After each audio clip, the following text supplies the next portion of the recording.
இந்த உலகத்தில் நிறைய பேர் வாழ்க்கையில் எதுக்காக வாழ்கிறோம், என்ன செய்ய போகிறோம் அப்படின்னே தெரியாமல் திக்கி திணறி வாழ்ந்துக்கிட்டு இருக்காங்க.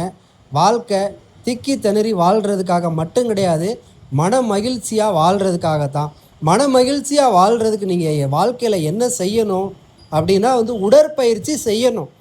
ஏதோ சாப்பிட்றோம், ஏதோ உயிர் வாழ்கிறோம் அப்படின்னு நீங்கள் நினச்சிக்கிட்டு இருந்தீங்க அப்படின்னா ஹாஸ்பிட்டலாக நீங்கள் போக வேண்டிய ஒரு சூழல் உருவாகும்.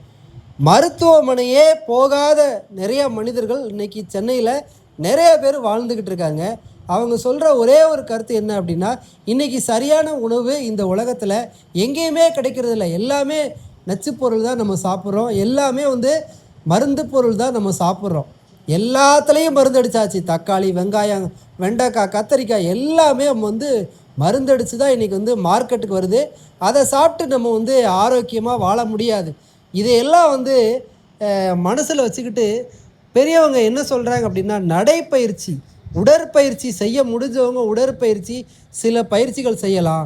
மூச்சு பயிற்சி, ஒரு மனிதன் ஆரோக்கியமாக வாழ்கிறதுக்கு மூச்சை தேவையில்லாமல் கோபப்பட்டு நீங்கள் வெளியிட்டீங்க அப்படின்னா உங்களோட ஆயுள் குறையும். அதே மாதிரி பலவிதமான நோய்களுக்கு வழிவகுக்கும். அதனால் காலை மாலை இருவேளை நடைப்பயிற்சி செய்யுங்க.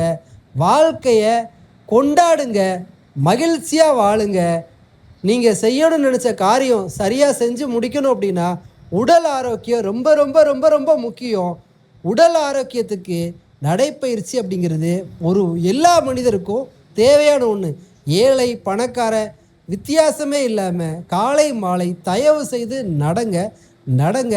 நல்லதே நடக்கும். தேங்க்யூ.